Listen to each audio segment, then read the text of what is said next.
News Talk 98.9, the roar of Memphis. Tool Talk Radio with Joe and Allan. Welcome to Tool Talk Radio, coming to you from the Brown Refrigeration Studios. I'm Joe Thorderson with Thor's Hammer, Carpentry and Wood Turning. I'm Allan Gilbreth, the darkoakmedia.com. And I'm Maximilian. And man, were there a lot of belated and unbelated holidays to wish you. But I just want to say, I want to wish you all a very happy National Whiners Day. Okay, like complaining, not people that like to drink. So. No, yeah, whining.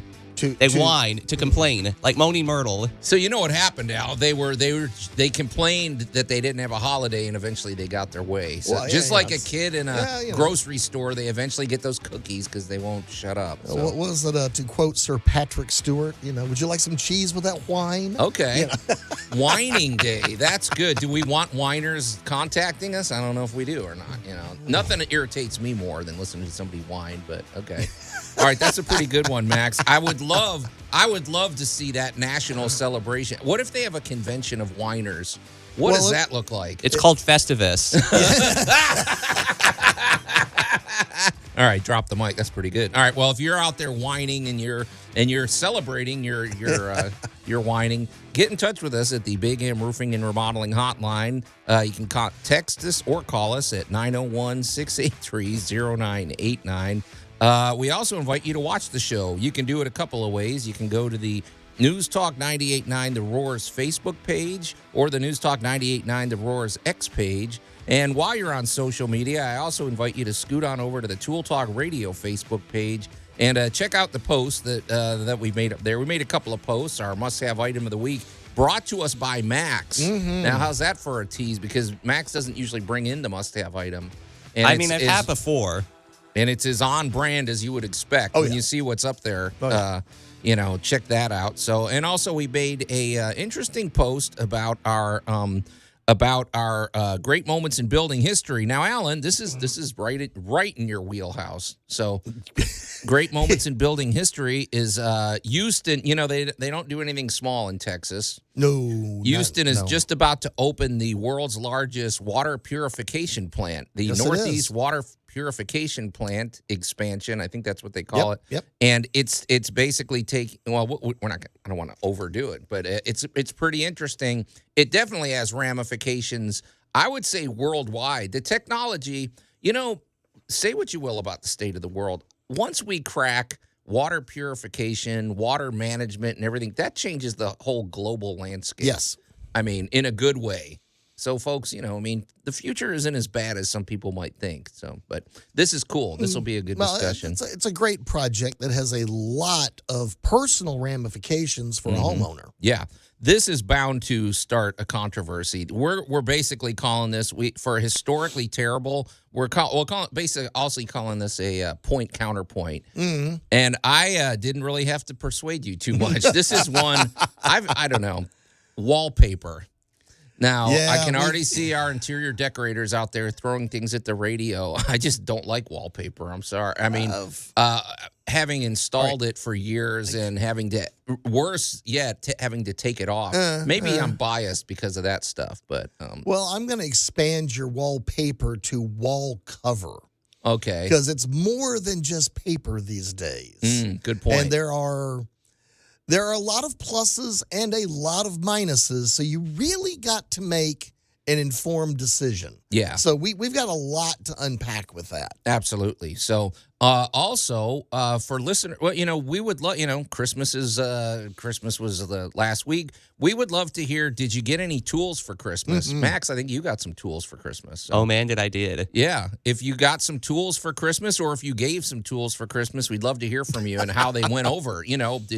Have you already started working with them? Oh, yeah. And did you get anything cool? So feel free, like we say, get in touch with us. You can either call or maybe text us a picture of what you got. Oh, we'd love pics. 901, the Big M Roofing and Remodeling Hotline, 901-683-0989. We're also going to circle back to, in Allan's Week in Review, and talk about secret storage, which, like I said, I'm having that same conversation, so it's kind of serendipitous.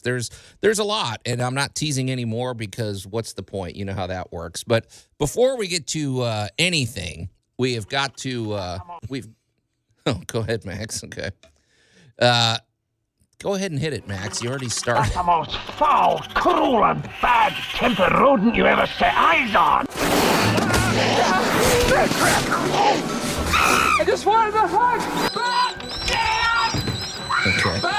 Oh, rats in the kitchen, just like that delightful movie I taped in the theater.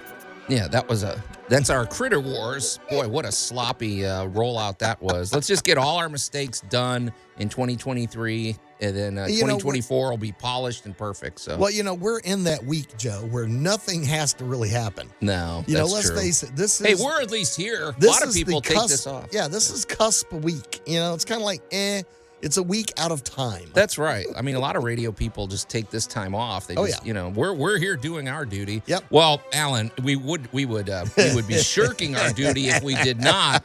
Really, this isn't a war. This is a salute. We want to give a big shout out to the Bartlett Police. I'm sure most people saw this post. What a great story this is. Apparently, there was a giant beaver running around the St. Francis Hospital over in Bartlett, and they captured this guy. But this is not your standard. I mean, this guy is big. Yeah. And we love beavers. I mean, they are the hardest working animals in the animal kingdom. They're cool.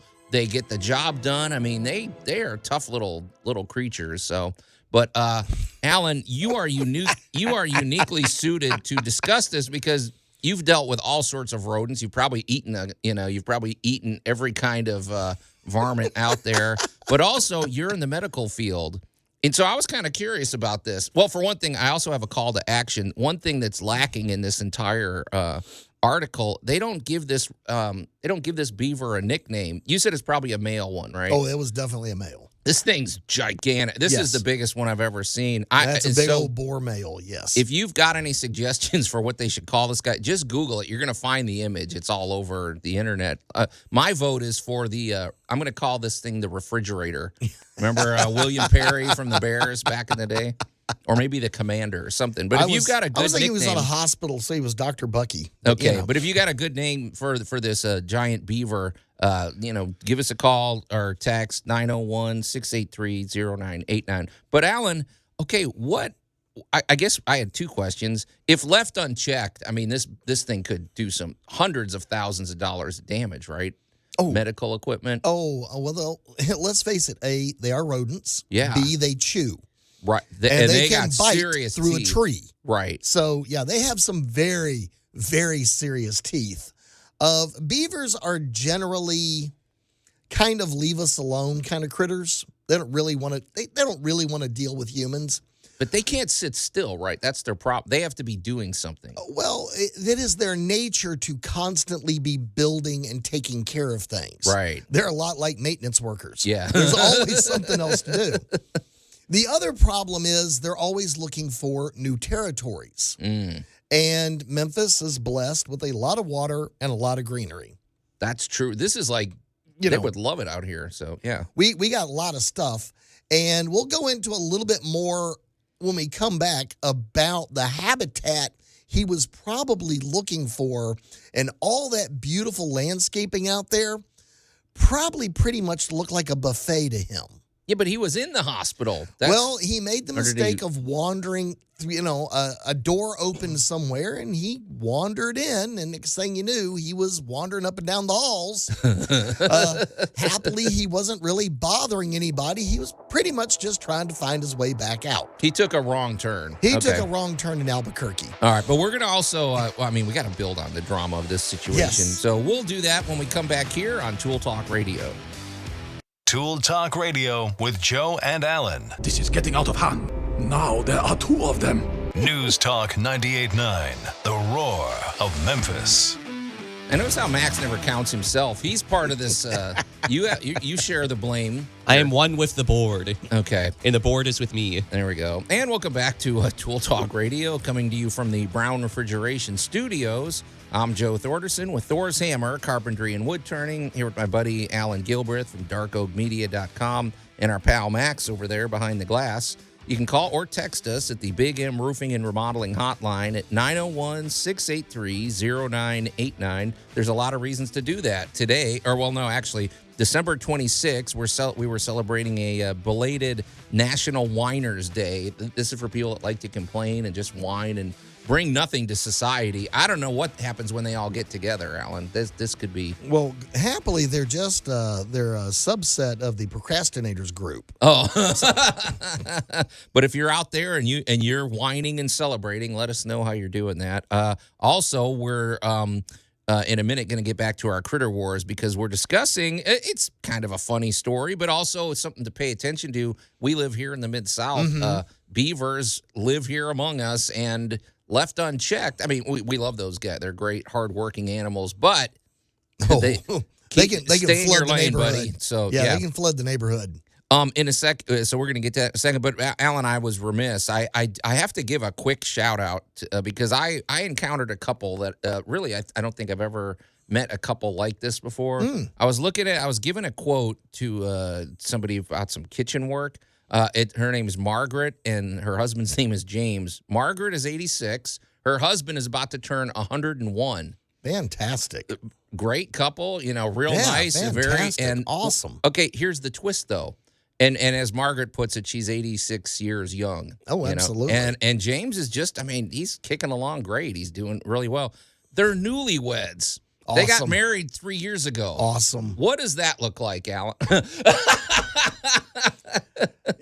I mean, good for them. That's just cool. I think, That is awesome. So congratulations out there to the newlywed couple. I'm calling them 3 years in. That's still, you're still at the honeymoon phase. So, but that was a first. I had never met a newlywed couple, at that part of their life, basically. But they're having a great run. Of a better time. Enjoying their life. So I just wanted to give them a shout out. So, okay, let's see. Let's get back to our discussion, though. Oh, there you go. Oddly appropriate. We were talking about in Critter Wars this giant beaver that was the Bartlett police. It just shows when you're a cop, you don't know what you're going to get called to do. On any given day, you get their call. It's like, imagine the dispatcher. Can you repeat yourself? Yeah, you have a what? Yeah. What's the code for beaver or giant beaver in the hospital? Right. There's Yeah. probably a code for that. Oh, it's an 847 or something. So I think it's animal intruder. So, right. Yeah. Well, Alan, the thing is, and I don't know what happens when, they always look fun and friendly. I don't know that that's true. And they got some big teeth. And if you go to tackle one of those guys, I don't know what that. I don't know. Do you throw a blanket over it or something? Well, basically what they did was they shooed him into a trash bucket. Mm-hmm. And we're talking about commercial trash bucket. This is not a trash can. Right. I mean, these are big on wheels. They tip forward. So, they kind of eased him down till they could lift this thing up. And the picture online is him in a transport where they could roll him out of the building. He doesn't look phased at all. He's like, okay, I'm going somewhere else. They're kind of chilled and groovy. They're not an animal that's going to get up and go bounding about like a deer, right, or a raccoon or something. Yeah. They're semi-amphibious, and now they can't whack the bejesus out of you with that tail. That thing can It's hurt. funny because that's got some power. It's got those some power. Teeth can cut through a tree. And keep in mind, those teeth will go through cinder blocks, trees, your hand. Oh yeah, easily. I know it looks like something out of an animal cute cartoon. Right. They're still wild animals, and they will defend themselves. And they got claws too. So I mean, they have paws. They don't really have like a cat has claws. They have their hands are actually really weird because they look kind of like little human hands wearing little rubber gloves. They're very small. Yeah. But they're also very dexterous. Mm-hmm. They can hold things and manipulate things. Oh yeah, pretty much like a child. Yep. The problem they get into is landscaping and pretty things that we think are fabulous. They think are fabulous. Yeah. And I happen to know right there behind that hospital, there is a small creek. Well, that's where he came from, right? I mean, and he probably came up that, checking out the neighborhood, looking at the new landscaping that's gone in. Because those trees that we think look so pretty, they think are tasty. Oh, yeah. Yeah, that Japanese maple will make a good afternoon snack. That has some sweet, that's a dessert, But Alan, the reason I was intrigued with discussing this with you is because, like I said, you're in the medical field and you work with weird, you've had your share of critter wars. But if this thing's in the hospital, what do you think what would the most appealing part of the hospital be to a giant beaver like that? Well- Like, where would they go, and where would they bring their friends? So, Well, oddly, our buildings provide a lot of nooks and crannies that critters do like. sure, that's what I figured. Yeah. So in this case, he probably came in through the loading dock area because I know at the time he showed up, we had a rainstorm. So there was right. probably plenty of water back there. So he came waddling up. It's not like he walked across a big dry parking lot. He probably came in through the back. Yeah. Had big open doors. He probably wandered in. And then they're going to look for someplace quiet. Okay. Someplace kind of dark, someplace kind of quiet.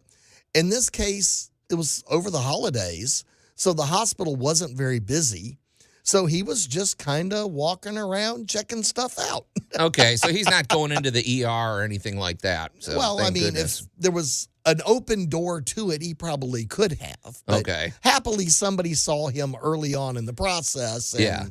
we began shooing him into safety. Okay. So he was relocated. He was not harmed.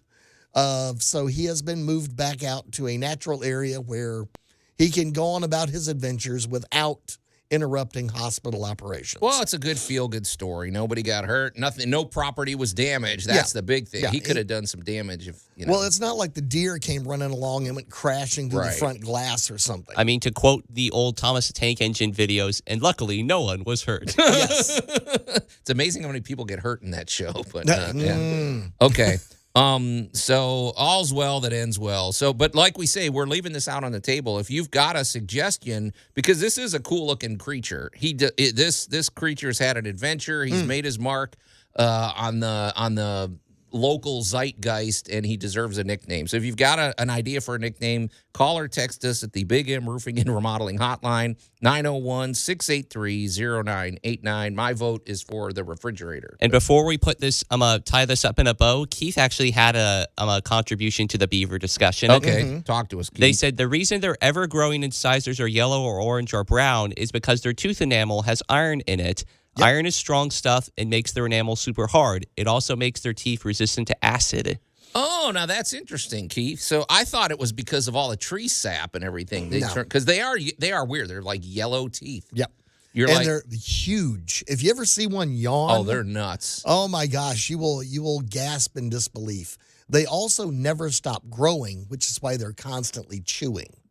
No, they're wearing them down, right? Right. Yeah, kind of like a squirrel's teeth. Exactly. Same thing. Well, they are related. They are both rodents. Thanks, Keith, for that contribution. However, Keith, I'd love to know what nickname you want to throw in for this animal. So. And if you have any Critter Wars stories, especially this time of year, also send us a text, ask us a question. We'd love to get into this a little more. Especially if you got photo evidence. Yes. And we joke around about it because Critter Wars are fun stories. They're not always it's not fun when you have an attic full of squirrels. No. Or when you have backyard full of armadillos taking apart your garden. Right. Yeah. And so or bug. I mean, we gotta include bugs in that mix. Yep. Or termites. All of these sound like the lyrics to a country song. Yeah.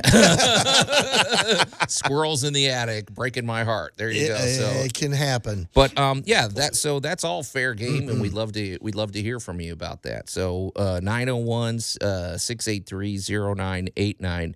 Allan, in a minute, we're going to put a little pin in it because we're coming up on the break. But in Allan's Week in Review, you brought something up last week that we decided, it was busy. We had Jay Hill in here. We had a lot to talk about. But we're going to get to this because this is sort of an interesting conversation. It's all about secret storage.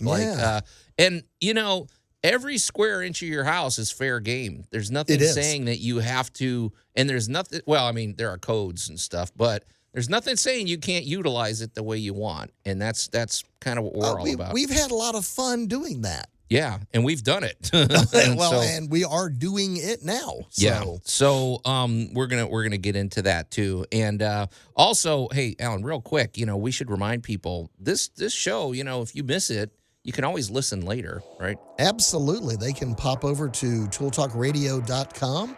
We're a podcast on both Spotify and YouTube. You can take us with you anytime you want. Okay, cool. All right, well, you're listening to Tool Talk Radio. We're going to take a quick break. Then we're going to talk about Allan's Week in Review, all about secret storage. Tool Talk Radio with Joe and Allan. Okay, you know what? Shut up. News Talk 98.9, the roar of Memphis. Yeah, not very good leadership skills there. Anyway, occasionally that's the way it has to go. Yeah, sometimes you just gotta, take care of business. And welcome back to Tool Talk Radio, coming to you from the Brown Refrigeration Studios. I'm Joe Thorderson with Thor's Hammer, Carpentry and Wood Turning, here with my buddy Allan Gilbreth from darkoakmedia.com and our pal Max over there behind the glass. You can call or text us at the Big M Roofing and Remodeling Hotline at 901-683-0989. And there's a lot of reasons to do so. For one thing, if Christmas is come and gone, and if you got any really cool tools, or maybe you did a home improvement as a Christmas gift or something, we'd love to hear from it. Maybe send us a picture of that great new radial arm saw that your wife bought you or something. So, or if you gave a gift, we'd love to know how it went over. A tool gift, I guess you could say. Also, we are we're putting it out there because we're celebrating a belated National Winers Day. I don't know how you spell wine. WIHNERS, whatever. WHI. People that like to complain, and so they're all getting together and celebrating in some way. I would love to know what that looks like. Like I said, I'd love to know what their national convention's all about. But if you're celebrating in any way, let us know. Also, our call to action is we're looking for a nickname for this giant beaver that was captured over at St. Francis Hospital. We should mention too. I mean, it's got a happy ending. They returned him into the wild. It's not like no animals were hurt in this entire operation. Peoples. Right. But we're looking for nicknames. Keith texted in one. He wants to call this guy Iron Tooth. That's a good one. I like that. So far, we're up to Iron Tooth, the Refrigerator, and the Commander. So if you got any good names, like we said, call or text us at the Big M Roofing and Remodeling Hotline, 901-683-0989. We also invite you to watch the show. The cameras are on the News Talk 98.9 The Roar's Facebook page and the News Talk 98.9 The Roar's X page. And we also invite you to go to the Tool Talk Radio Facebook page, like the page, share the page, and check out the posts we've made over there. So, well, in a minute, Allan, we're going to find out what you did actually 2 weeks ago. But before we get to that, we want to talk about our good buddy, Larry Brown with Brown Refrigeration. So, we've said this before, the HVAC system it's got to be the most complex system in your home and one of the most vital and just one of the ones that it needs to be done correctly. There's really no half measures with your HVAC system, right? I mean, this thing has to be functioning properly or it ain't functioning. Well, and it's more and more important every year. We count on it for reducing the humidity. Right. We count on it for maintaining a proper temperature. We have also now have added, purifying the air. Right. There are filtration systems and now things like the Remy Halo, which can actually eliminate organics in your air. That still blows my mind. And it also, it's not only cleaning, it's not only pumping out clean air. This air is like turbocharged. This is the superhero of air molecules. They clean every surface they hit. They're working. It's kind of like the beavers. They're not happy to just sit there and land on your surface. They're going to get the job done. They're going to clean every surface they get to. All of that is a finely calibrated machine, and it needs maintenance. A lot of the maintenance is preventative, which is the kind you want. And so it's a good idea to get Brown Refrigeration out for a visit once or twice a year. They can keep the air ducts clean. They keep everything functioning properly. They can also identify any problems that you might have coming up down the road. Also, if you do need a new system and maybe you weren't prepared for it, they offer really outstanding financing. Their financing is great. So it's not as scary of a prospect. You're like, okay, this is manageable. I can do this. So, and also they are just a rock solid company. They've been around forever. Larry Brown eats, sleeps, and breathes HVAC. This guy knows HVAC inside and out, and he's always evolving with the latest technology. Just great people over there, a great business culture. We love Brown Refrigeration. So get in touch with them. You can call them at 901-362-1881 or go to their very easy-to-remember website, brownref.com. All right, Allan, I've been looking forward to this discussion. Oh, the humanity. I'm never looking forward to that deafening stinger that Max loves to do. Have you ever lowered the volume on that thing, Max? I mean, No. how many speakers have we blown out? Max has he has a side business. He's getting paid by the speaker company. Yeah, right? No, I'm resolved to, test the limits of a speaker and also test the limits of the human ear. Okay. Anyway, hey, a couple weeks ago, no, I guess it was last week. This was last week. Last week we were talking. Well, you had a lot going on with your what you were up to last. Allan's week in review, and we couldn't unpack it properly. So we said let's carry it over because oddly enough, I was having the same conversation with a customer, and we're calling this secret storage. But what we're really talking about are there are places in your home, maybe, and especially when you're building, especially right now, you're tearing. You've gutted a home, yes, and now you're getting ready to rebuild. Well, some of those little nooks and crannies would make a nice secret storage place or a nice place to hide your, whatever. And why not think about it now? And it's all fair game, but you do have to do it right. There's things to think about if you're going to make a secret storage compartment in your home. So I thought, let's talk about it. Because I've actually been involved with one. I made a secret, kind of almost like a panic room, you could call. But let's talk about that. I thought that was a neat conversation. Well, so I have to go back about a year ago, and we're helping a friend move. And she was moving into one of the antique, I'm going to say distinctly older buildings. Antique. And I mean, we're talking 1910, 1905, construction era time. Right. And the really humorous part is the person we were helping move is about 5'3". Okay. And there were cabinets in her new apartment that were 6'7". Okay. There was no way she was ever, without a ladder, going to get way, way up there. Right. And that's a But- pain, Well, so, yeah. but I got to thinking about that over the time, and it was kind of like, well, here's your option. Box it off, board it off, or leave you the option of using it. Right. When we began working on this house, the decision was made not to lower the original roof in the original part of the house. So the original ceiling You're saying the roof or the ceiling? So. In the ceiling. Okay. The roof is there. The roof was added to the building after part of the building was already there. I got you. So we basically have a wedding cake layer construction. So the roof is independent from the roofing structure, which is independent from the actual interior of the building. It's been a lot of fun working this. Well, there's a lot of voids. Yeah. And the decision was made early on to leave the ceiling at the original 9 foot. Okay. Now, this, for sheetrocking and other purposes, makes extra work for you because now nothing's on an 8 foot center. Right. All right. Well, get over that and look at it and go, all right, so we're putting in these closets. I like 9 foot ceilings. It gives you that little bit of extra room. It's like. Exactly. So we're putting in these walk-in closets in the bedroom. And the way they were designed, where we were going to box off at least a foot or more in the top of the closet. So we got to looking at that, and we just decided to reframe it out so that they got closet all the way up to the 9 foot ceiling rather than boxing it off low. Yeah. And the point is, well, if you want to put something tall up there, you want to hide the Christmas gifts, there it is. But as an added treat, as we were going through this, we all kind of went, it'd be really cool if you actually had hidden storage. Right. We're actually going to put in a part of the house a hidden drawer that it's going to be in plain sight and no one is ever going to see it. I love that stuff. Yep. And it's going to be hidden. Right. So that the homeowner can access it from a private room, and they will actually have a place to put stuff that is not anywhere obvious.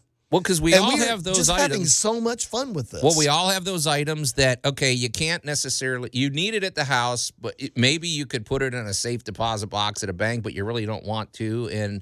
Or maybe it's something, for whatever reason, you need to keep it away from the kids or something. Yeah. And having access where it's right there, but nobody knows it, there's something kind of cool about that. And the killer part is, with only just a minor amount of imagination, this was just going to be boxed off and walled off space. Mm-hmm. Yep. In plain view, everybody is going to be able to see it, and no one is going to know what's actually behind that sheetrock inside that particular area. Because, we box off a lot of stuff when we build a house. We box off the air, we box off drainage, we box off, we hide electrical. So we already hide a lot of things around your home. Mm-hmm. This was just stepping it up to where, how would you like to be able to hide your jewelry box? Right, exactly. How would you like to be able to hide, this as an actual built-in part of the construction of the home? It's 5 feet away from you, and nobody knows, and no one would ever know unless they knew the secret. Right, and so there are things to think about with that though too, because like I said, one of the things. So the one I was involved with building was basically, you've probably seen these built-in little, for lack of a better term, like almost like a bookcase, like a corner bookcase at a 45-degree angle. Mm-hmm. Well, this particular house, the way it was configured. Well, of course, if you have something at a 45 and the bookcase is only, I don't know what, like if it's like 5 feet wide by whatever, you've got a pretty good, you could fit a person in there. Yes. And that's what they wanted. They wanted more or less like I don't know if you'd call it a panic room, but they wanted enough space to put whatever they wanted in there. And basically we organized we had these well-hidden hinges, and the little magnetized where you push it and then it pops it open. Right. It was a lot of fun to work on. It was a lot of work because, man, it's got to be finely tuned, or it's otherwise you don't want it so obvious that you see the hinges or the gap. Right. But the things to think about too are the fact that those areas probably don't get any airflow, and they might trap moisture, and they might whatever. So don't put your Action Comics #1 in this spot to hide. Think about that too. So we might have a few parting thoughts about that, but it's pretty cool. It's a cool project. Yeah, it's very Scooby-Doo. Absolutely. Speaking of Scooby-Doo, you're listening to Tool Talk Radio. We're going to take a quick break, and we'll be right back. Tool Talk Radio with Joe and Allan. Floor feels a little gritty here. Yeah, we ran out of floorboards there, so we painted the dirt. Pretty clever. News Talk 98.9, the roar of Memphis. And if you go that route, do not use oil base. It'll never dry it. Oh. I mean, you'll be tracking that stuff everywhere. And welcome back to Tool Talk Radio, coming to you from the Brown Refrigeration Studios. I'm Joe Thorderson with Thor's Hammer, Carpentry and Wood Turning, here with my buddy Allan Gilbreth from darkoakmedia.com and our pal Max over there behind the glass. You can call or text us at the Big M Roofing and Remodeling Hotline at 901-683-0989. We also invite you to watch the show. Well, actually, I should say there's a lot of reasons to do so. We have a call to action today, which I hope we're going to. Well, Max, later in the show we will hear, because we were asking people if they gave any tools to anybody for Christmas, or if they received any tools as a Christmas gift. We'd like to hear it. Send us a picture or let us know what you got. Max, you actually got some tools, so we might get to that later with you. Also, we're looking for a nickname for that giant beaver that was captured over at the St. Francis Hospital by the Bartlett police. Safely returned to the wild. Nobody was hurt. I didn't hear about any property damage. I don't think the beaver didn't tear anything up. He didn't get a hold of the furniture and chew it up. So, but this is a noble creature, and it deserves its own nickname. Keith's vote was for Iron Tooth. My vote was for either the refrigerator or the commander. So we'd love to hear from you about that. You can call or text us at the Big M Roofing and Remodeling Hotline, 901-683-0989. And we also invite you to watch the show. You can watch it on the News Talk 98.9 The Roar's Facebook page, or the News Talk 98.9 The Roar's X page. And also go to the Tool Talk Radio Facebook page and see the posts we've made over there. Okay, we're all up to date. Hey, Allan, before we move along, though, before the break, we were talking about the enjoyment or just, why not? If you're doing a room addition, or if you're just doing any remodeling at your house, why not make yourself a secret storage compartment? You might have those items around your house that you don't want them in a safe deposit box, but they might be valuable, or maybe they're dangerous, but you still need them close at hand. Well, there's all sorts of voids in your walls, or even in your floors, or places like that. one thing I was saying before the break was you should really think about what the temperatures are going to be like in there. Right. Maybe don't do it on an exterior wall. Think about the humidity and the heat and the cold. I think it'd be a good idea to incorporate a fireproof box into them. Those things are pretty airtight, right? I mean, oh yeah, and they come in all shapes and sizes. So maybe it's a 2-part operation. You have the fireproof box inside this void. I don't know. What do you think? Well, there's all kinds of home security and stuff to do with this. This is mostly, I'm going to say more for fun than I'm going to say for we're putting a safe in the wall. Putting a safe in the wall is also pretty straightforward. It's just a matter of boxing it in and making sure it can support the weight. Right. But rethinking, looking at this house as we're working on it, kind of going, instead of wasting this space, let's put something in it. Let's have fun. Yeah. And I got to admit, it is, as I said earlier, a Scooby-Doo episode of trying to imagine how do you put this in? How do you release it? How do you set it up? And it has been a blast. And it's just a cool feature. I was thinking of something, too. Back in the day, this seems like this was a Victorian era thing. But those like, I'm thinking of something maybe Sherlock Holmes would have owned, like a really ornate or a desk with like 800 different little cabinets, and they always had that false door, or they had that little secret whatever that was built into the design of those things, because they might have had important documents that they had to store or something. And it's really cool when you discover those things, and it's always a unique carpentry challenge too. So it is. It's a lot of fun to build. Okay. So if you've that's something that we'd love to. If you've ever built a secret compartment, show us where it is. Send us photo evidence, and let us know what that is too. But all right, well, let's move it along. Max, you brought this one in today, and so if you've already been to our Facebook page, you've seen what this is. But Max, tell us what the Allan's holding it up, because naturally you're not on camera. But tell people what Allan is holding up to the camera. A tactical flashlight. So it's not a flashlight. So this thing is self-defense. Precisely. Okay. I mean, it is what I like. My motif is I like the idea of having tools that are functional, but they could also be weaponized when necessary. Okay. How is this thing tactical? I'll tell you this. It is bright. You could light up an entire backyard. 2,300 lumens. Okay. And so, but I thought you told me that you could use the light as a self-defense mechanism. You can, because it also... Wow. If you triple press the button, it has a strobe effect, but we're not going to do it to blind our audience members. Right. But one thing that's kind of interesting is it kind of makes me think of a similar function to pepper spray. However, what I like about this over pepper spray is that some people have an immunity to pepper spray. No one has immunity to the power of the sun. I mean, if you're blinded with a strobe effect of, what did you say, how many lumens? 2,300 lumens. Yeah, nobody can see if that thing's pointing in your face. So, but we should say, and also it looks like it's almost like a pair of brass knuckles, right? I mean, this thing you wouldn't want to get hit by this thing, right? No, but it's a nice little piece of metal. It functions similar to a weapon called a kubotan, which is a blunt weapon, and it kind of strikes at pressure points. Oh man. Okay. Max, he's one of the he can weaponize anything. He's got an umbrella that could snap a 2x4 in half. I mean, we should say though, this is a nice thing to have. I mean, we all need a good flashlight, and it's rechargeable. I like that. You're not wasting a lot of batteries. You're basically you charge it up.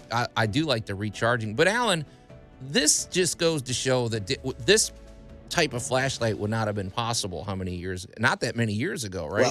Well, you're looking at aircraft grade aluminum milling, and the big advantage to this is the fact that you can put this in your toolbox, right? And it's going to hold up far better than the aluminum flashlights of 50 years ago. Well, they got dented, the cap always came off, the bulb was always burned out, and heaven knows the batteries were always corroded. I was going to say, because I feel like the batteries in the I always had that little extra flashlight in my toolbox. Well, of course, now we have flashlights on our phone, so we almost never. But my experience would be, I need the flashlight. You go to hit it, it sputters, or it doesn't even go on, and you open it, and the batteries are all corroded. The number of times I sit around going bang, bang, bang, bang, bang, banging a flashlight trying to get the bulb to line back up. The advantage to a lot of these now, of course, it's LED technology. Right. So you get massive amount of light for very, very little energy input. So the batteries hold up longer. They're rechargeable. You've got excellent machine milling. Mm-hmm. So again, it's a good-looking flashlight. Something that's going to bang around in your toolbox, not get destroyed. It will work when you need it. And the other flip side to this is, they're just clean and they're small and they're compact. Right. And the rechargeable part, I really appreciate. But, that thing, if you're working, we've been there. You have to look in a crawl space or you have to look in an attic or something. This thing will light up the entire space. And depending upon the flashlight that you have, what's nice about this one is it has the option of changing the brightness. And so if you're just wanting to go for a softer glow and everything and not eat up the battery, then you just kind of like press the button and you have the option of adjusting. That's the word. Adjustability? Adjustability, yeah. There we go, Max. I can word. Okay. College graduate. Okay. No, but you know what? A useful flashlight is, that's something you'd want. I'd want all my kids to have one of these. So it's like, just because I like the notion that, man, I would love the notion of a robbery being thwarted because they got a flashlight shown in their eyes, or we have new bulbs and everything out that are so bright these days. I hate to say it, but there have been times crawling under a house. You and I both go through this, right? Where having something that really lights up like that and will warn you about that boa constrictor or raccoon or possum. And you know what I like too is it has depending upon the type of flashlight that you get, it has a lot of versatile functions. For example, when I was reading the reviews for this particular brand, I won't say which one it is, but it has the charging end of it is magnetic. And so it's pretty handy is a law enforcement officer needed a little bit of extra length to look with their flashlight. And so they took their expandable baton, which had a magnetic end of it. And then they stuck the flashlight at the tip of it to give themselves a little extra length. There we go. So, it's very cool. And, the LED technology is what's changing everything. Yes. They redid, I was going to ask you about that, because they redid our streetlights. I'm sure they did yours, too. Our streetlights are now completely LED, and I'm telling you, man, our street is well lit. Very well lit up. And it's a nice less light. Energy. It's a pleasant light. I enjoy it, and I really like I just feel you feel more secure when it's well lit. And this LED, man, it's just changing the whole lighting game out there. It is. So pretty cool, Max. It's just neat to see that type of technology evolving, and you can carry it in your pocket. You and I are both big proponents of the power of lighting in your home. Absolutely. So, well, hour 1 of Tool Talk Radio is in the can, but never fear, hour 2 is coming up. We got some juicy stuff to get to, including our historically terrible discussion, talking all about wallpaper.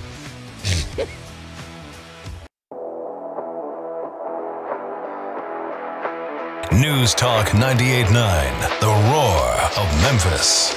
Tool Talk Radio with Joe and Allan.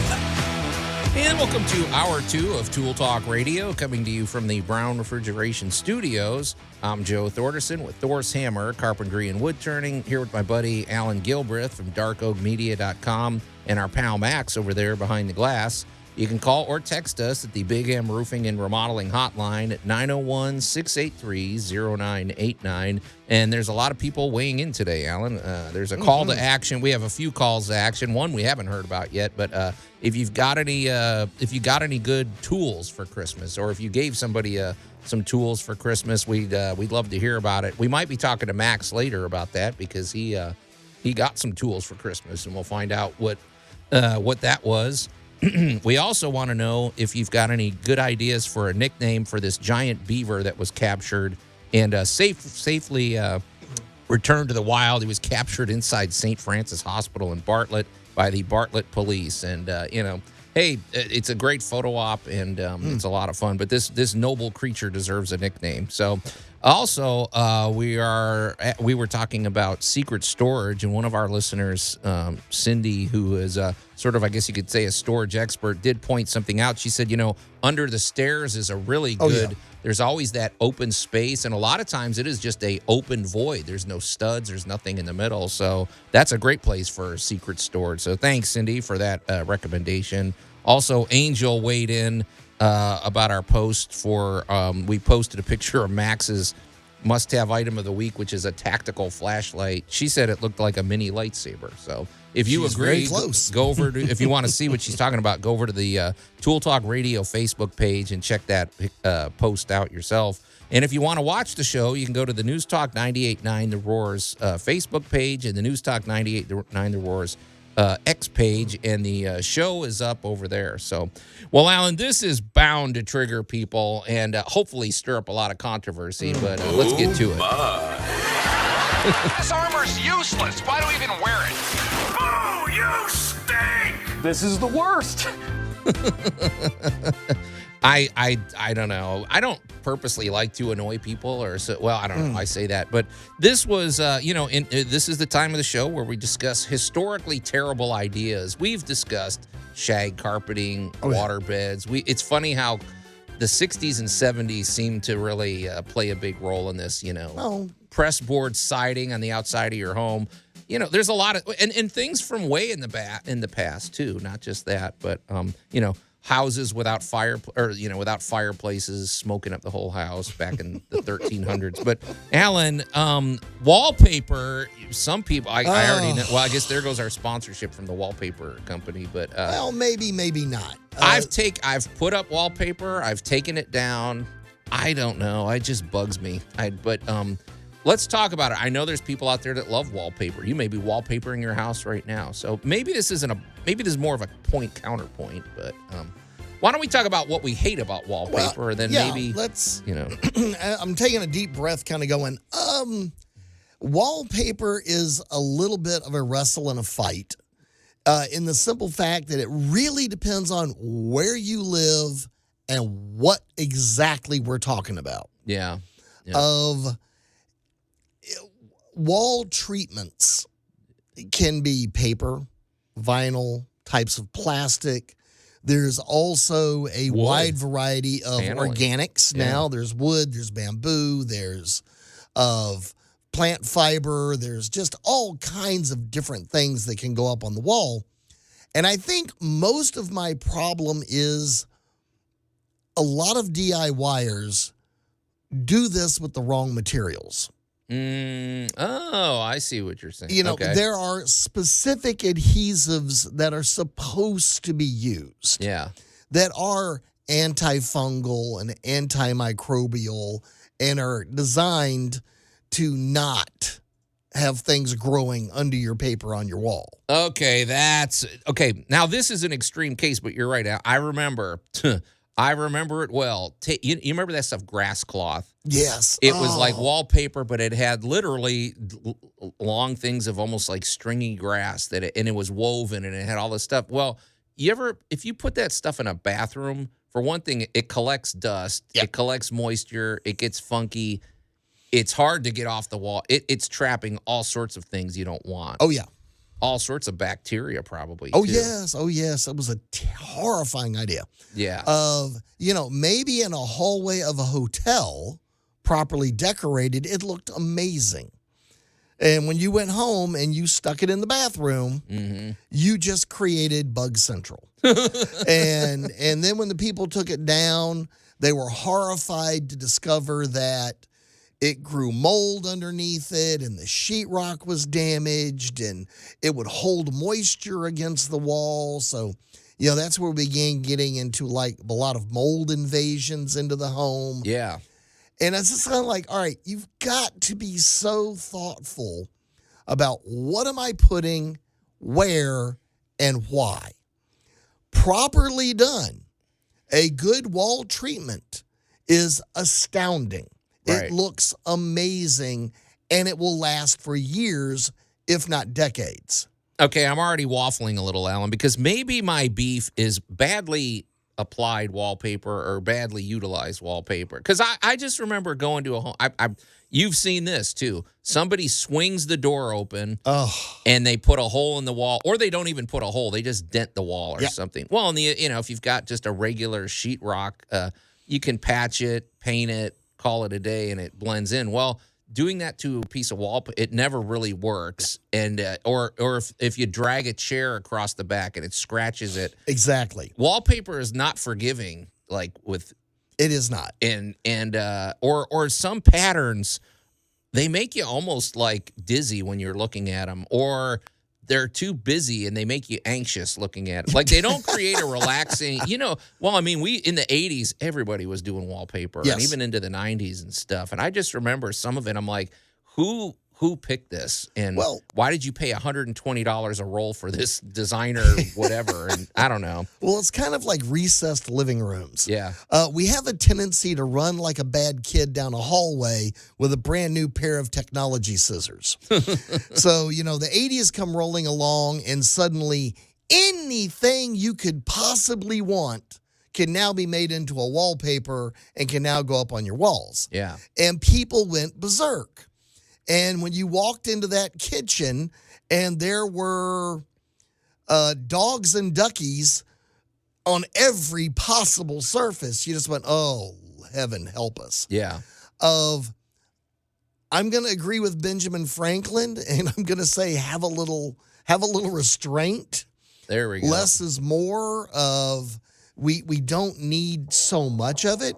But again, I think when we come back, we really need to talk about the design and function of what you want versus what we did. Yeah, okay. That's a good idea. And I'm hoping we trigger some people. I'd like to have a hot debate on this. You're listening to Tool Talk Radio. We're going to take a quick break, and we'll be right back. Tool Talk Radio with Joe and Allan. Would you please come help me tamp this down? It's a job that requires 2 men. News Talk 98.9, the roar of Memphis. Yeah. Just like this show. Actually, it is a show that requires 3 men, I suppose. So, but anyway, welcome back to Tool Talk Radio, coming to you from the Brown Refrigeration Studios. I'm Joe Thorderson with Thor's Hammer, Carpentry and Wood Turning, here with my buddy Allan Gilbreth from darkoakmedia.com and our pal Max over there behind the glass. You can call or text us at the Big M Roofing and Remodeling Hotline at 901-683-0989. Like, apparently, I guess people are waking up now. Some people have finally gotten their head out of the clouds, and now they're weighing in on the conversation we've got here. On among the topics of discussion that we want to hear from you about, if you got any good Christmas presents, if you got any good tools for Christmas, we should say we'd like to hear from you at the Big M Roofing and Remodeling Hotline, 901-683-0989. Or if you've got a good idea for a nickname for this giant beaver that they captured over at St. Francis Hospital, we would love to know. At the moment, Keith's vote was for Iron Tooth. My vote was for either the refrigerator or the commander. And Max, you said somebody else weighed in with some names for this beaver. Who do you think? Agent 732. Figured. Okay. Either Dr. Dam, Beaver Nightingale, or Alexander Fleming. So he thinks the beaver discovered penicillin? Yes. Apparently. Okay. Oh, I was wondering who that was. So I like Beaver Nightingale. That's a good one. So, all right, those are legitimate. I like you didn't that. like my Dr. Bucky? Bucky, he's overplayed. I love Bucky, and I love that place. He gets too much exposure. I was about to say he's got enough stuff going on. He can't get his hand into everything. So, okay. And then also Agent 732 just texted in. They said there's a great book called The Yellow Wallpaper that talks all about what wallpaper can do. Okay, yellow wallpaper. That's an odd. I wonder why it does turn yellow over time if it's not. All right. Well, Agent 732. It sounds like you've had your morning coffee, and thanks for the contribution. So that's good. That's the stuff we're looking for. There's still plenty of time for you to give your votes, and at the end of the show, we'll pick a winner. How's that of the nickname for this giant beaver? Also, if you want to watch the show, go to the News Talk 98.9 The Roar's Facebook page and the News Talk 98.9 The Roar's X page, and also head on over to the Tool Talk Radio Facebook page and like the page and share the page. Well, Allan, we were talking before the break about historically terrible, and I'm already waffling a little bit. I don't know. I've never really liked wallpaper. partly I've had bad experiences back in the day. Gosh, I can't tell you when I was doing a lot more painting. I don't really do much painting anymore, but man, pulling off wallpaper or putting it up or whatever, it was a pain. And man, I feel like there was a period where all I was doing was one or the other, and a lot of removing, I should say, because as the years went on, I noticed people just didn't want it, and they they just wanted to go back to a nice, lightly colored painted surface. I know today, open floor plans and everything, the tendency is to have lighter walls and but I don't know. I know there's some merit to wallpaper, and I actually heard it's making somewhat of a comeback. But I feel like it's a different variety. It's more. Is it true to say it's an accent these days? If you're a decorator out there, I'd love to know your feelings. Are people doing one wall, or are they doing the whole room, or I'd love to know. A few projects I've seen lately first I want to speak to removing it off the wall. Yeah. Please do not put 4 layers up there over the years. Let's just start there. Oh, yeah. Put a layer, paint over it, put another layer, paint. Oh, my gosh. We've seen that. And if, for heaven's sake, especially in commercial buildings, stop buying the vinyl wall covering. That's just awful. It didn't breathe. It was in the 80s. It was a big thing. Trapping moisture. Yep. Oh, my gosh. It was absolutely a mold farm. Yeah. And, we were cutting that stuff down and taking it down by the hundreds of yards out of buildings for several years. Of not one of our best technology choices. I've seen some new projects recently that did actually feature wallpaper, but they were in areas that were not in impact areas where a chair would hit it. Oh, right. Yeah. Doors were installed with door catches so that they were not hitting the walls. Yeah. I mean, there were a lot of things that went into preventative stuff, making this a good looking project. I've also seen a lot of wainscoting making a comeback. Because the wainscoting covered the lower impact area where the wallpaper always got destroyed. Yeah. And I've also seen wallpaper projects that stop at edges. All right, we wallpapered the accent wall, but we stopped at the edge going to the door, and that has an edge cover on it. Right. So, I mean, there's a lot of technologies overlapping that let you take full advantage of all of the things available to you in modern wall covers. And a lot of them now breathe. And a lot of the adhesives now are, again, antifungal, anti-bug, anti-everything that you don't want growing in your home. Mm-hmm. So using, and I'm going to say judiciously using, a wall cover with the proper application, with the proper chemicals. Right. It's not bad, and you can create some truly amazing rooms.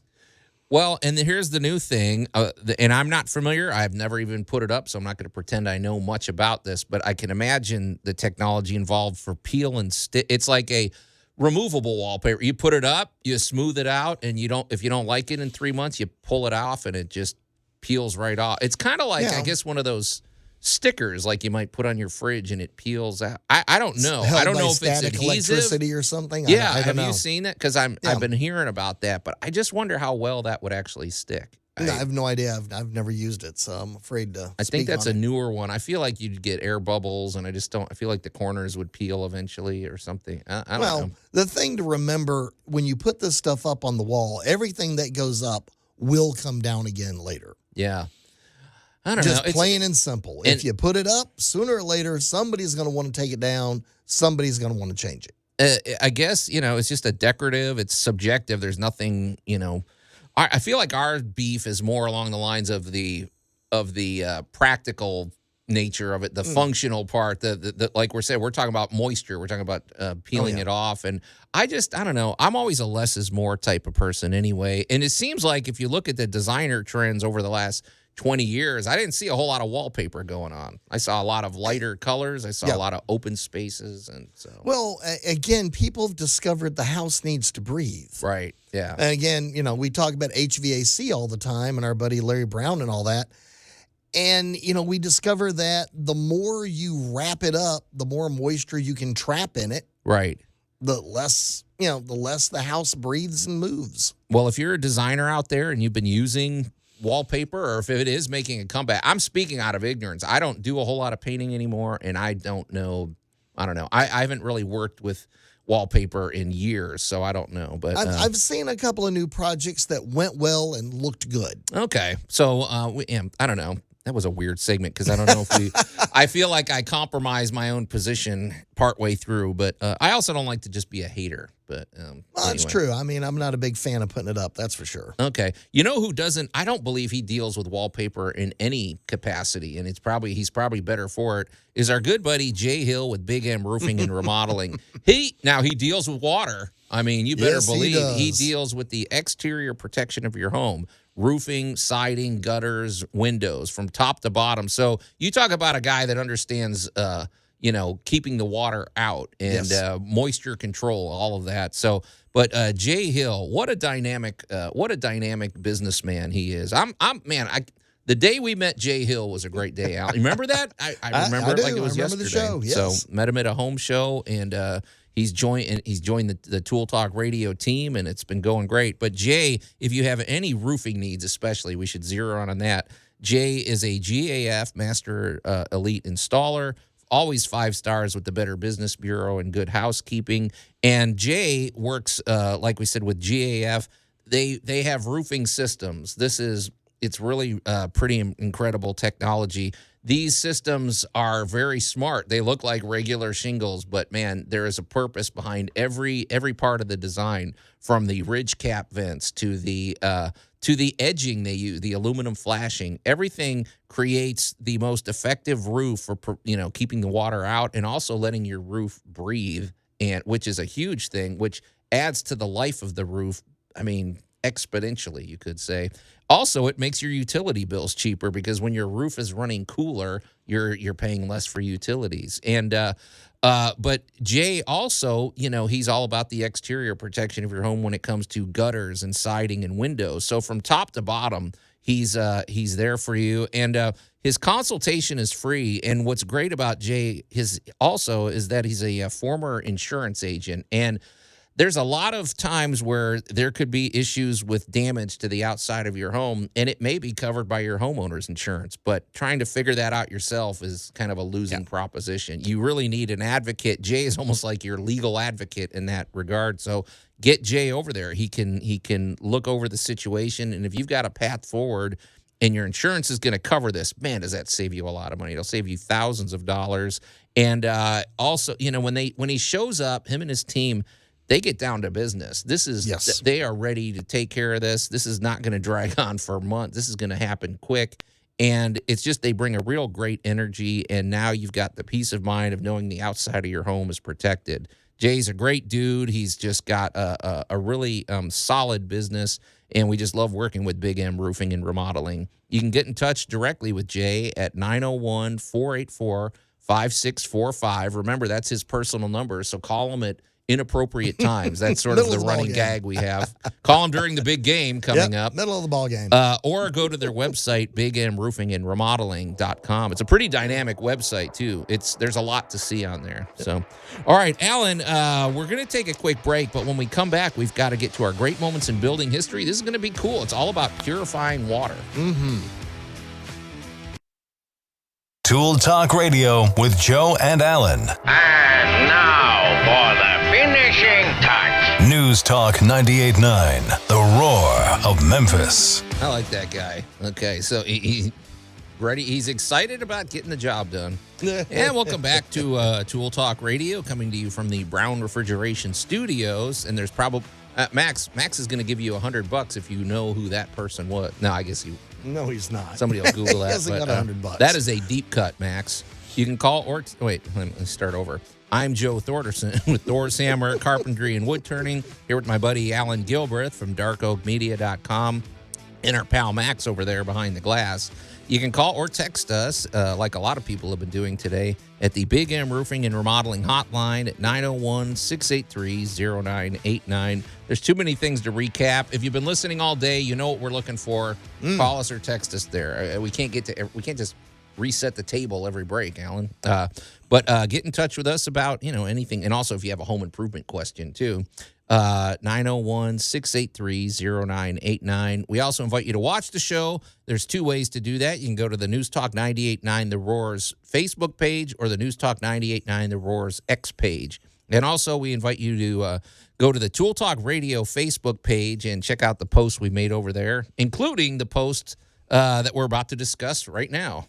And now, great moments in building history. Allan, I did post a aerial view of this particular, and it's not the most. I will say this is not necessarily the most.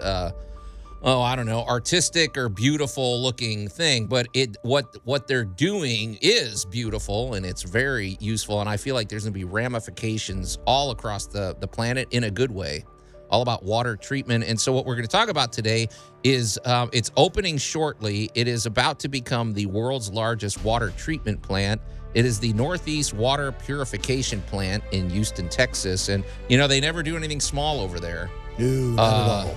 The previous largest water treatment plant was actually in Egypt, but this one is going to dwarf. Well, I don't know if it's going to dwarf it, but it's going to.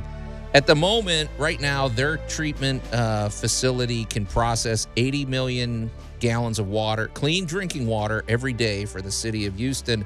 This thing is going to up that to 400 million gallons of clean drinking water.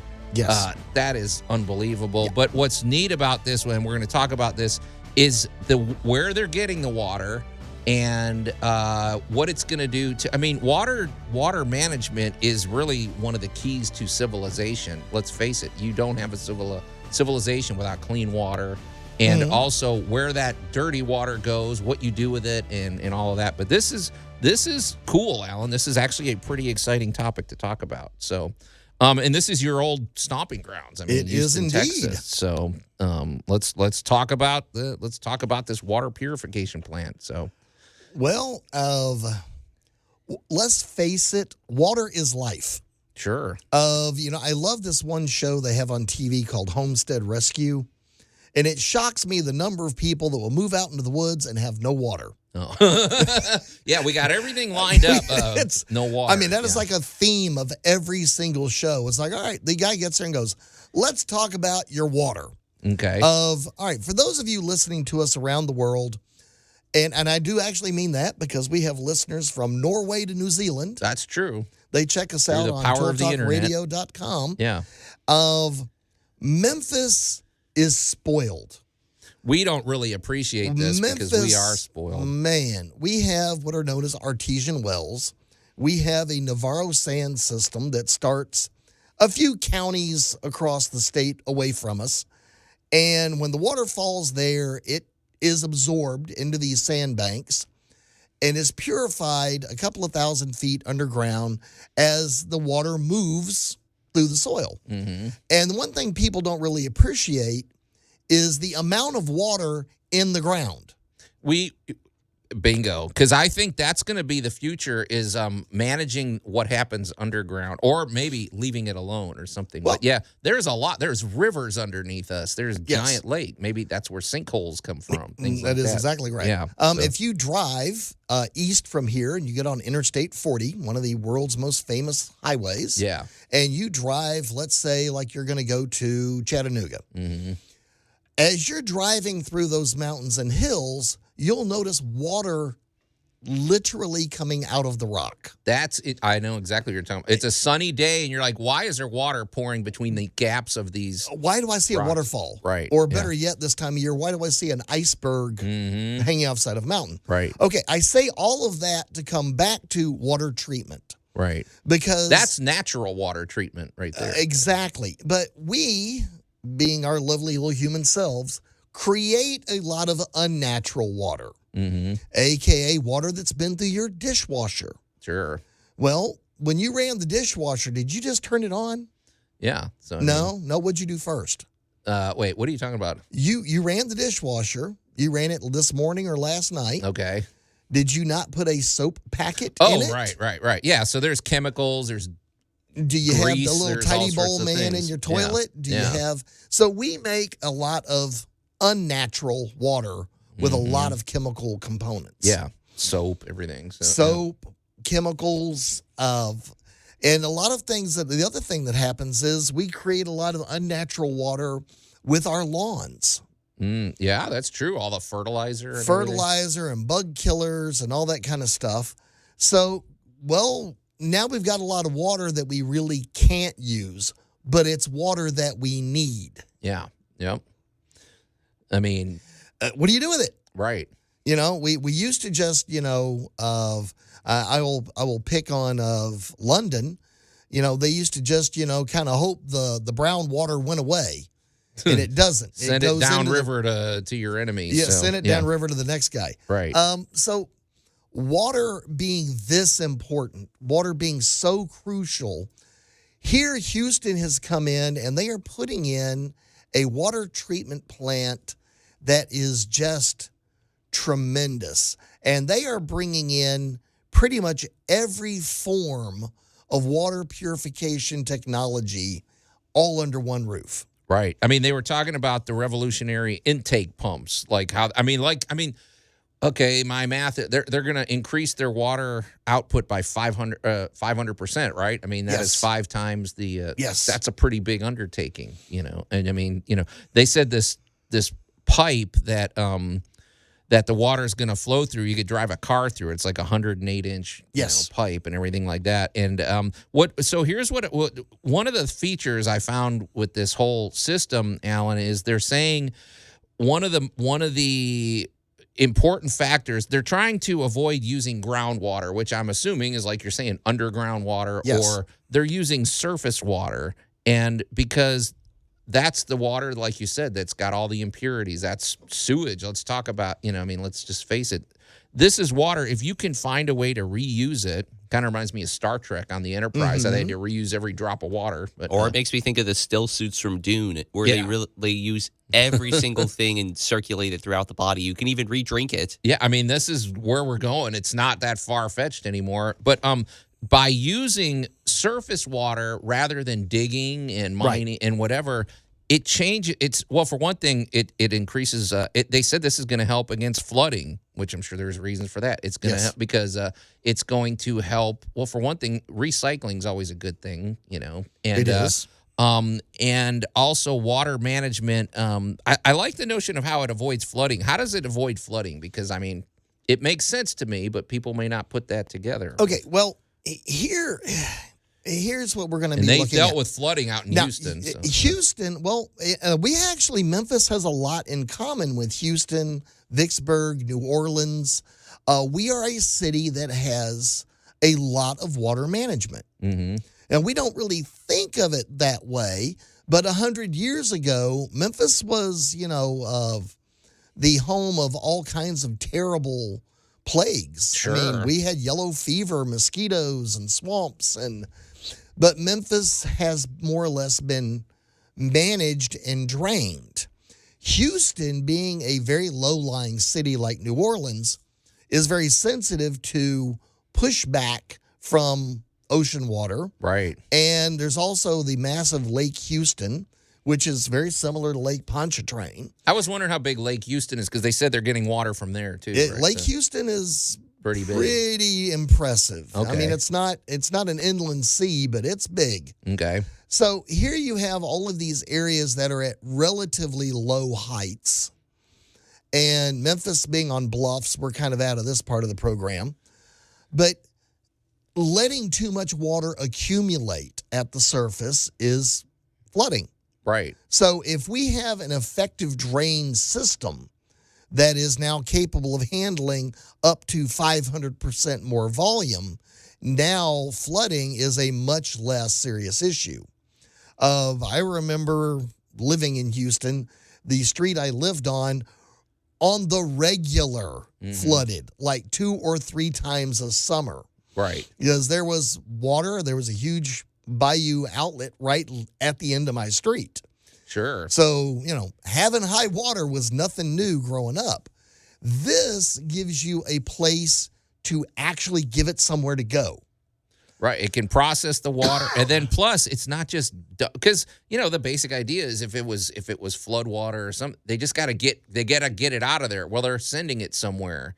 And if it was just sending it away, well, it's not and just not doing anything with it, you're causing problems somewhere else down the line. Well, yeah, So you're it's just putting out in the ocean, and now all that fertilizer is going to cause an algae bloom, right? Which is going to mess up your oysters and your shrimp and all that. So the idea of being able to treat as much water and return it to a potable standard, a drinkable standard, is amazing. That will drastically change the landscape. And the other thing that you'll begin avoiding, you brought up sinkholes. Right. Sinkholes happen when there's not enough groundwater. Oh, that's a good point. It erodes, then it dries up, and then now suddenly you got a void. Up and down, and then stuff collapses. Right. And now somewhere in Florida, a car dealership just disappeared in a huge hole. Yeah, I mean, it makes a lot of sense to me. It's like, surface, but this is all really revolutionary technology that can benefit the whole world. Well, I hope it will. So, So we're gonna continue this conversation because it is good news, and we like to spread good news here on Tool Talk Radio. Absolutely. We're gonna take a quick break, and we'll be right back. Tool Talk Radio with Joe and Allan. I got them a toaster. They called off the wedding and gave the toaster back to me. I tried to return the toaster to the store, and they said they no longer sold that kind of toaster. So now my house has got 2 toasters. News Talk 98.9, the roar of Memphis. Allan, you got like 8 toasters. Is that how it happened for you? Or are you just, I don't Or know. is this sort of a hammer thing where this particular type of toaster is for this method of whatever, or this type of bread? Yeah, I don't know. Well, Allan has specialized you don't tools. cross the streams. The bagel toasters for the bagels. Exactly. That's right. And welcome back to Tool Talk Radio, coming to you from the Brown Refrigeration Studios. I'm Joe Thorderson with Thor's Hammer, Carpentry and Wood Turning, here with my buddy Allan Gilbreth from darkoakmedia.com and our pal Max over there behind the glass. I would say there's just enough time to give us a quick text. Probably not Hey, if you waited this long, it's your own fault, But you can get in touch with us regardless at the Big M Roofing and Remodeling Hotline at 901-683-0989. Before the end of the show, we'll probably announce a winner for our nickname for the giant beaver that was captured over at St. Francis Hospital. Boy, are we milking this story. But hey, we need fun, stories around the holidays. And It's got a happy ending. It's got a happy ending, so we'll do that.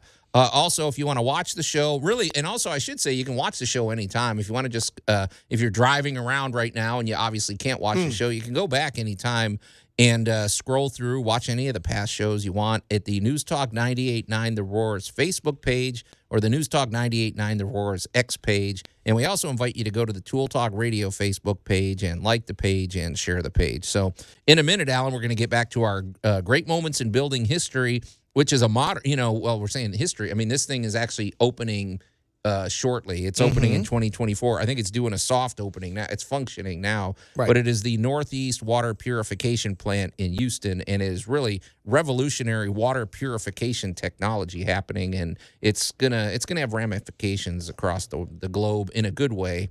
But before we get to that, speaking of having ramifications across the globe, hopefully in a good way, what's going on with Dark Oak Media this week? So, oh goodness, I mean, Christmas is over, so you can't milk the cooking stuff anymore, can you? Well, actually, we are. We still are. Of course.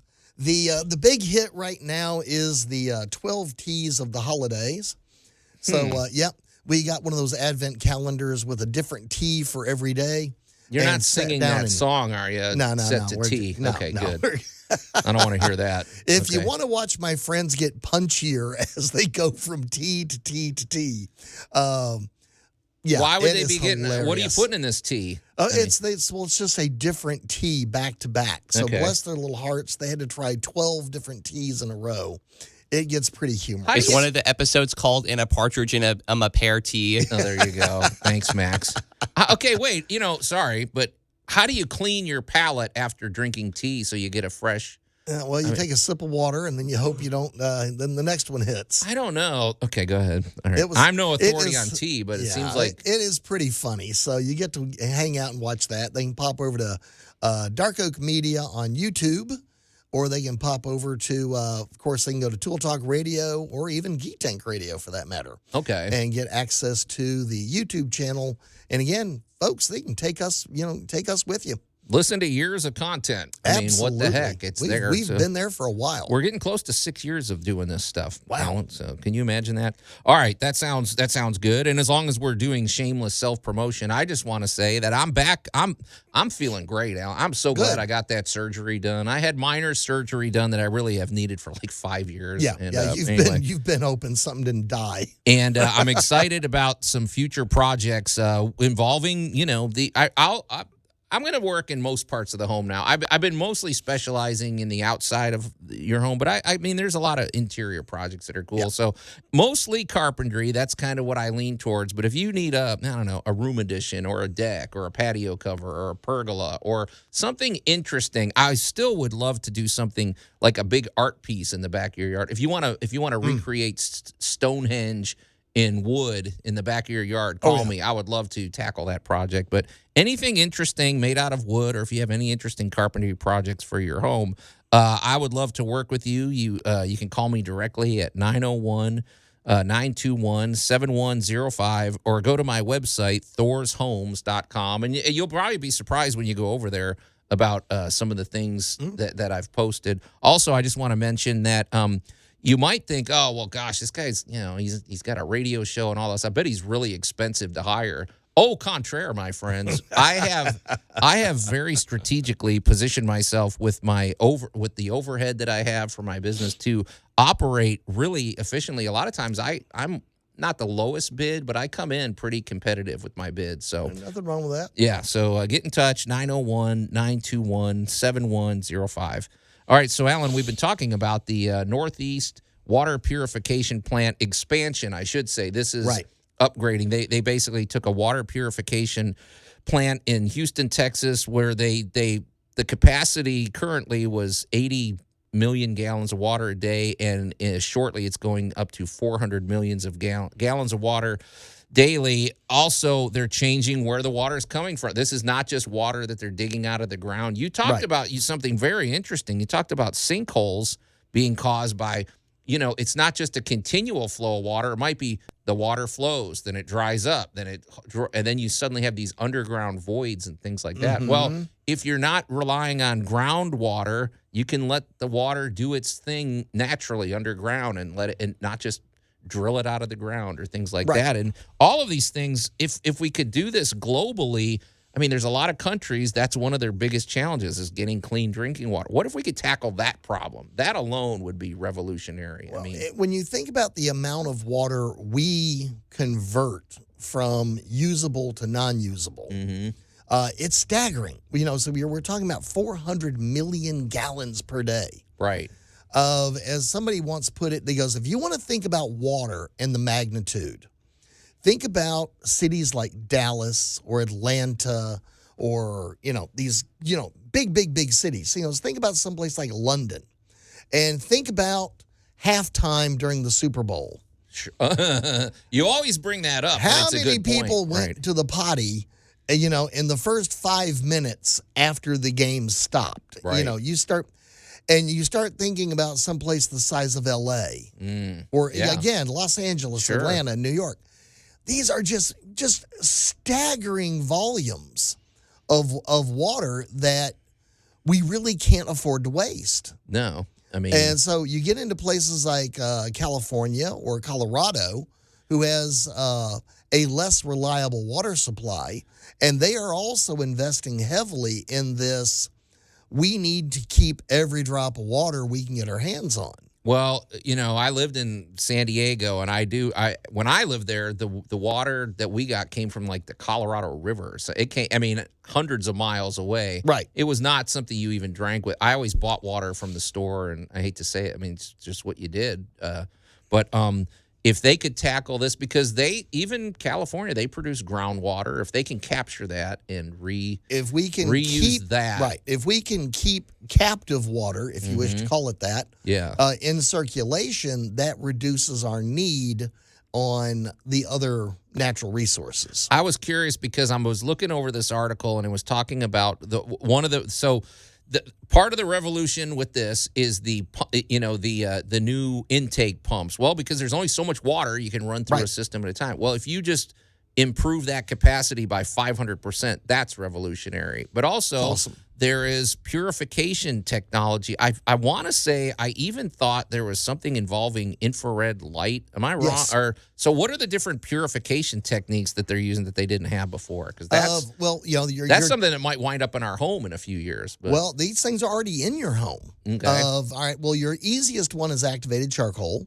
Yeah. We've been using that for hundreds of years to get toxins out of our bodies and out of our water. Okay.